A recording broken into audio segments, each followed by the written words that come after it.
군주론, 마키아벨리. 니콜라 마키아벨리, 르네상스 시대 이탈리아의 작가, 정치 이론가. 피렌체의 가난한 법학자의 집안에서 태어나 피렌체 공화국 제2 서기관직을 시작으로 피렌체 외교관으로 활동했다. 마리에타 코르시니와 결혼하여 스라의 6남매를 뒀으며 외교 능력을 발휘하며 피사 전쟁 보고서, 피렌체 공화국 군사 조직에 관한 논고, 독일과 황제에 관한 논고 등 다수의 외교 관련 원고를 집필했다.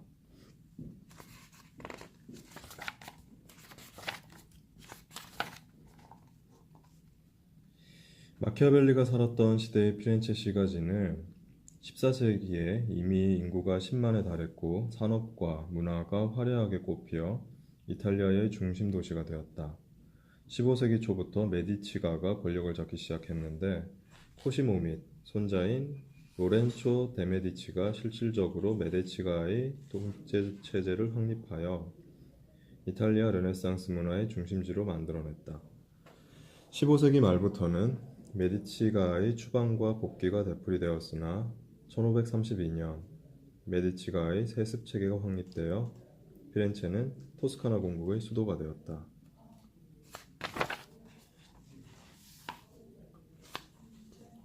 1480년대에 들어서자 교황 식스투스 4세는 성당을 새롭게 장식하기 위해 토스카니와 움브리아에서 많은 예술가들을 로마로 불러들였는데 이미 여러 성당의 장식을 맡아 이름을 날리던 기를란다요는 예수의 생애를 담은 이 프레스코화에 피렌체에서 가장 영향력 있는 사람들을 그림 오른쪽에 그려넣었다.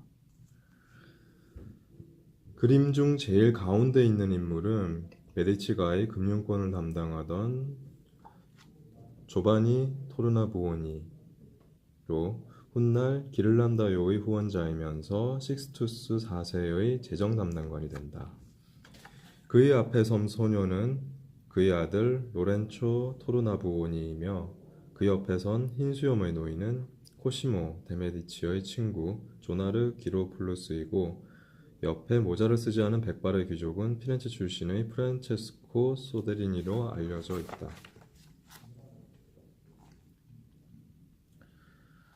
도서관 건립. 1475년 바티칸 궁전에 도서관을 건립한 역사적인 사건을 담은 이 프레스코화에서 교황 식스투스 4세는 옥자에 앉아 조카 두 사람을 포함한 측근에게 둘러싸여 있다. 추기경 옷을 입고 식스투스 4세와 마주 서 있는 인물은 훗날 교황 율리우스 2세로 등극하는 그의 조카 줄리아노 델라 로베레이며 옥자 뒤에 서 있는 인물은 교황 서기 라파엘로 리오이고 앞에 무릎을 꿇은 인물은 초대 도서관장으로 임명된 바르톨로메 플라티나이다.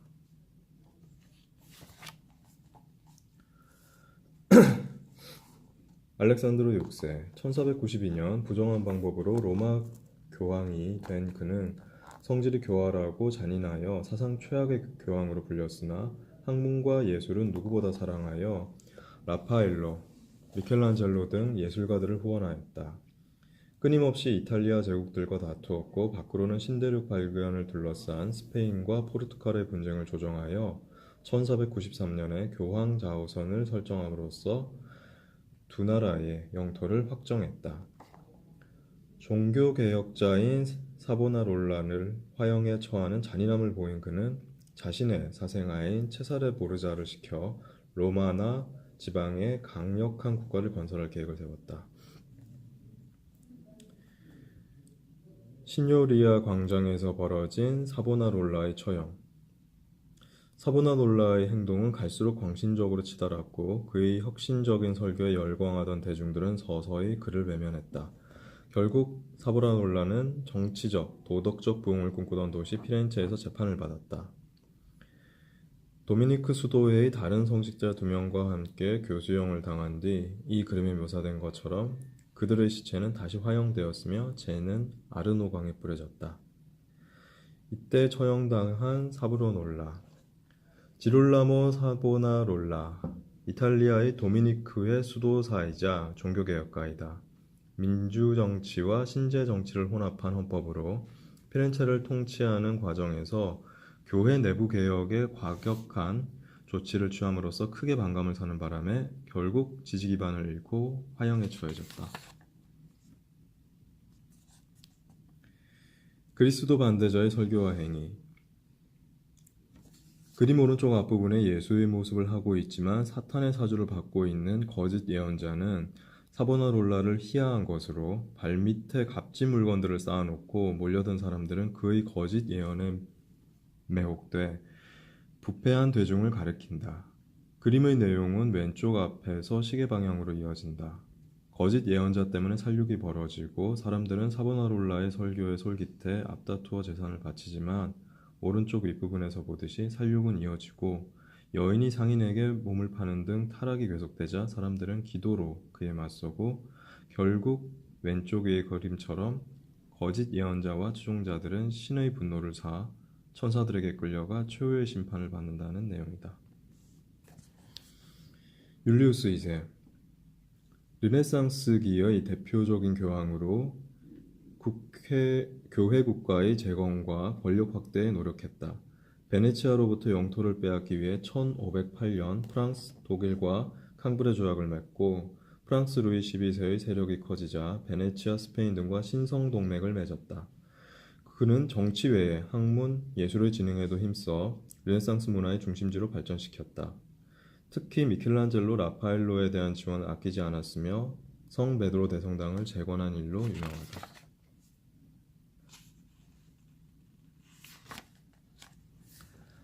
알렉산드로 대왕의 전투. 기원전 333년 이소스에서 다리우스 왕이 이끄는 페르시아 군대에 역사적인 승리를 거둔 알렉산드로 대왕의 모습을 담은 이 그림은 독일 화가 알트도르퍼의 가장 유명한 작품이다.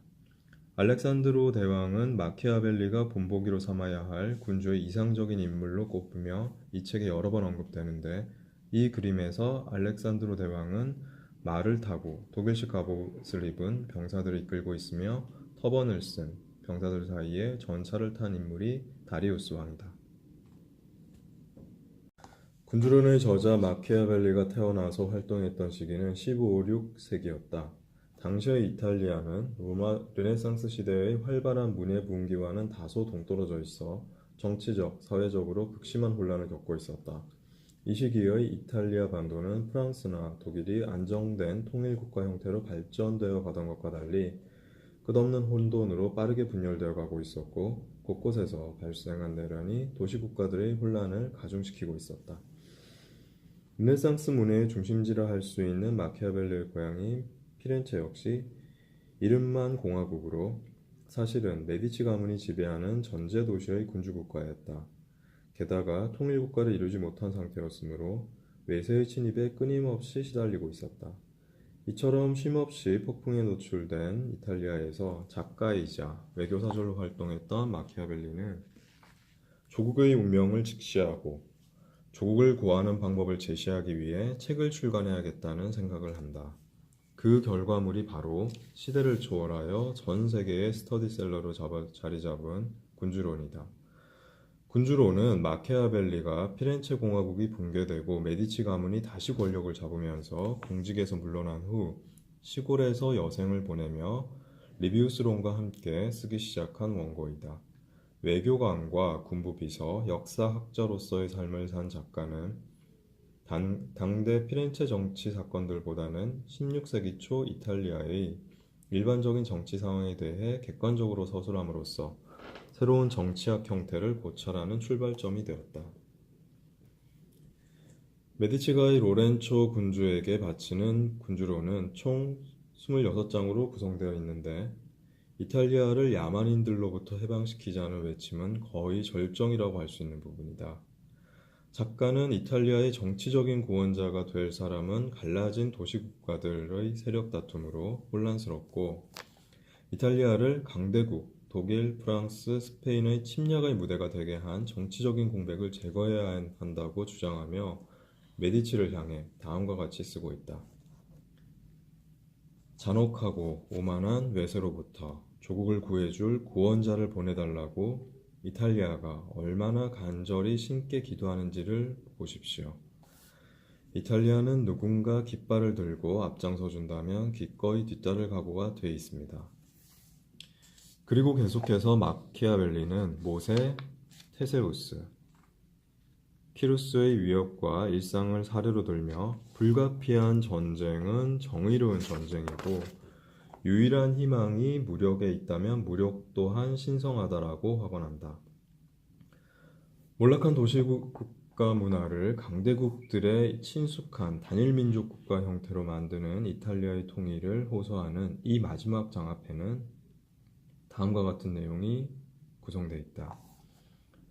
첫째, 통치 유형에 대한 고찰. 둘째, 이 시대의 군사기술적인 기구에 대한 내용. 셋째, 정치에 있어서 이상적인 본질을 밝혀주는 통치자의 태도. 넷째, 역사에 있어서 문명의 힘에 대한 생각. 마키아벨리는 군주론의 통치 유형에 대한 공화국, 세습 군주국, 교회국가, 무력으로 강탈한 군주국으로 나눈 다음 통치권을 세우고 보존하는 문제를 집중적으로 다루고 있다. 여기에서 마키아벨리는 도덕적으로 문제가 있다고 비난받을 정도로 이 문제를 놀라울 정도로 직설적으로 설파하고 있다. 정복자가 새로이 영토를 얻어 본국과 합칠 때는 정복국 주민의 인심을 얻는 것이 가장 중요하며 두 영토가 동일한 지방이고 동일한 언어를 사용할 때는 그곳 지배자의 혈통을 말살시키고 그곳의 법률과 조세 제도를 그대로 유지시켜 주민의 생활을 이전과 같이 유지해야 된다는 것이다. 이와는 반대로 언어, 풍습, 제도가 다른 지역의 영토를 새로이 지배하게 될 때는 정복자가 그 지방에 가서 상주하면서 직접 주민들과 접촉하는 것은 물론 상주병을 주둔시키라고 권한다. 인간을 대할 때는 원하는 것을 넘치도록 충족시켜주거나 철저하게 짓밟거나 둘 중 한 가지를 택해야 합니다.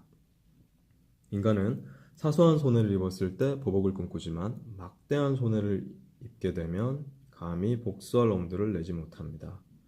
그러므로 군주가 백성에게 해를 가할 수밖에 없는 입장이라면 복수를 두려워할 정도로 확실하고 철저하게 제어해야 하는 것입니다. 따라서 남에게 피해를 줄 때는 감히 복수할 생각도 못할 만큼 냉혹하게 제어하라고 권하고 있다. 이어 그는 정복자는 참혹한 가해 행위를 여러 차례 행할 것이 아니라 한꺼번에 행하고 다시 되풀이하지 않겠다는 약속으로 민심을 수습한 뒤 은혜를 베풀듯 민심을 다스려야 한다고 쓰고 있다. 가해 행위는 한꺼번에 해치워 길게 끌지 않도록 함으로써 민중의 노기를 짧은 시간에 끝내게 해야 하지만 은혜는 민중이 오랫동안 음미하도록 조금씩 나눠줘야 한다는 것이다. 어떻게 살아야 할 것인가 라는 명제와 실제로 사람이 살아가는 생활 방식은 전혀 다른 것이다. 어떻게 살아야 할 것인가 라는 명제에 치우쳐 현실적인 실태를 외면한다면 이는 스스로를 보호하기는커녕 파멸에 빠뜨리는 위험을 감수해야 할 것이다. 또한 무슨 일에서나 그리고 어디에서나 스스로를 선하게 보이려고 하다 보면 반드시 악인의 무리들에게 파멸당할 것이다. 군주는 특히 신생군주의 경우에는 훌륭한 평판을 안겨주는 모든 미덕을 갖추며 살 수가 없다는 점을 명심해야 합니다. 권력을 유지하기 위해 신의를 저버리고 자비심과 너그러운 마음, 신앙심을 외면해야 하는 일을 강요당하기 때문입니다. 그러므로 군주는 운명의 방향과 주어진 상황에 따라 적절히 태도를 바꿀 수 있는 유연한 마음 자세를 갖추고 있어야 합니다. 앞에서 언급했듯이 가능하면 선한 성품을 유지하되 필요할 때는 사악한 행동도 감행할 수 있어야 한다는 의미입니다. 덧붙여서 그는 군주가 백성들의 격려를 받는 것은 변덕스럽고 경박하며 나약하거나 비겁하고 결단력이 없는 모습을 보였을 때라고 강조한다. 또 군주가 명성을 얻기 위한 방법을 제시하는데 우선 군주는 위대한 과업을 수행하고 비범한 모범을 보여야 하며 군주 자신이 동지인지 적인지를 상대방에게 분명히 밝혀야 한다.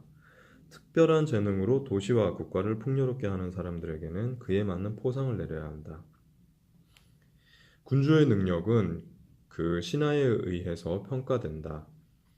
총명한 군주 옆에는 유능하고 성실한 신하가 있게 마련이며 인간의 유형은 세 종류로 나뉜다. 인간은 지적 능력에 따라 세 가지로 분류되는데, 첫째는 세상의 이치를 스스로 깨닫는 유형이며, 둘째는 남들이 그 이치를 설명했을 때 판단하는 유형, 셋째는 스스로도 깨닫지 못하고 남의 얘기를 듣고도 이해하지 못하는 유형. 이 중에서 첫 번째 유형인 세상의 이치를 스스로 깨닫는 유형의 소유자가 특별히 탁월하고, 두 번째 유형은 훌륭하며 세 번째 유형은 쓸모가 없다고 한다. 그리고 자기 이익만 추구하는 신하는 피해야 한다고 마키아벨리는 권하고 있다.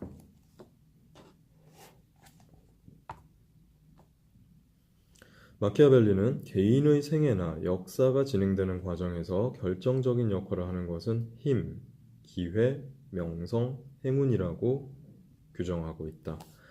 힘은 우주의 질서를 제공하는 것은 물론 사회와 어느 특정한 사람에게서 예측할 수는 없지만 준비해야만 하는 어느 특정한 시기에 구체화된다. 사회와 사람들에게서 이 힘이 실현되는 것은 운명이라는 거친 물살에 대한 방파제로 그 역할을 할 때다. 운명의 힘은 무섭지만 미리 준비를 한다면 정복될 수 있다는 것이다.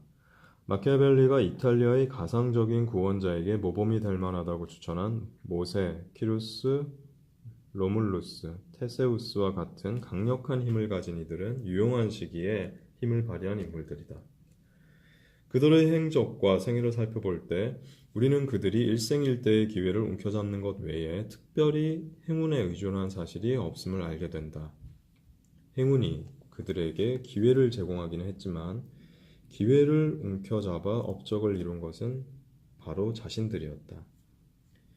기회가 주어지지 않았다면 그들의 용맹성은 헛되이 소진되었을 거고, 또한 뛰어난 용맹함이 없었다면 기회는 아무 쓸모가 없었을 거다. 마키아벨리의 군주론은 짧은 글이지만 많은 논쟁을 일으켰고 전 세계의 많은 독자들이 탐독했다. 1513년 완성된 이 책이 처음으로 인쇄되어 출판된 것은 1532년이다. 이 책이 출판되자 각계각층에서 많은 비난이 쏟아졌는데 주요 진원지는 교회였다. 마키아벨리는 교회의 권위를 부정하지는 않았지만 교황의 무능함, 탐욕, 타락을 비난했다. 따라서 루터의 종교개혁으로 위기에 처해 있었던 교황은 군주론을 소각한 다음 금소로 지정했다. 한편 프로테스탄트 측에서도 성 바르톨로뮤 대학살이 마키아벨리의 가르침을 실행한 것이라며 맹비난했다. 교회뿐만 아니라 학자들 사이에서도 비판이 가해졌다. 이 중에서 대표적인 사람이 프랑스 법학자 젠틸레와 프로이센의 프로드리히 2세이다. 특히 프리드리히 2세는 반마키아벨리론을 쓰면서 군주론은 범죄적인 생각, 사기, 모방과 야비함이 가득 찬 내용이라면서 마키아벨리의 참뜻을 왜곡함으로써 마키아벨리즘이라는 용어까지 생겨났다. 오늘날 마키아벨리즘이란 자신의 권력과 세력을 팽창, 유지시키기 위해 도덕성 종교심을 버리고 목적을 위해서 수단 방법을 가리지 않는 권모술수주의를 뜻한다. 이 뜻은 지금까지 살펴본 이 군주론의 본질과 상당한 차이가 있다는 것이 명백하다.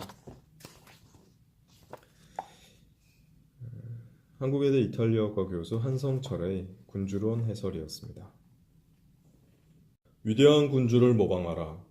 군주와 나라 유형이 전혀 새로운 신생 군주국을 논하기 전에 제가 위대한 인물들의 사례를 소개한다고 해서 놀라워할 리는 없을 겁니다.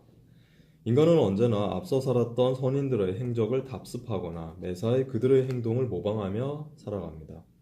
물론 그렇다고 해서 선인들의 용맹함에 필적할 만한 일을 해낼 수 있는 것은 아닙니다. 그러므로 신중한 사람은 늘 위대한 인물의 발자취를 따르며 뛰어난 업적을 모방하려고 애씁니다. 그러다 보면 본인의 능력이 뛰어난 업적을 남긴 위인들과 비교하여 턱없이 부족하더라도 어느 정도 이름을 날릴 수 있기 때문이다. 그러기 위해서는 아주 멀리 떨어진 목표물을 맞추려고 할 때 자신의 활의 강도를 잘 파악하여 목표보다 좀 더 높은 지점을 조준할 줄 아는 노련한 궁사가 되도록 노력해야 한다. 궁사가 화살을 높이 겨냥하는 이유는 허공을 향해 쏘려는 것이 아니라 목표를 제대로 맞추기 위한 것이다.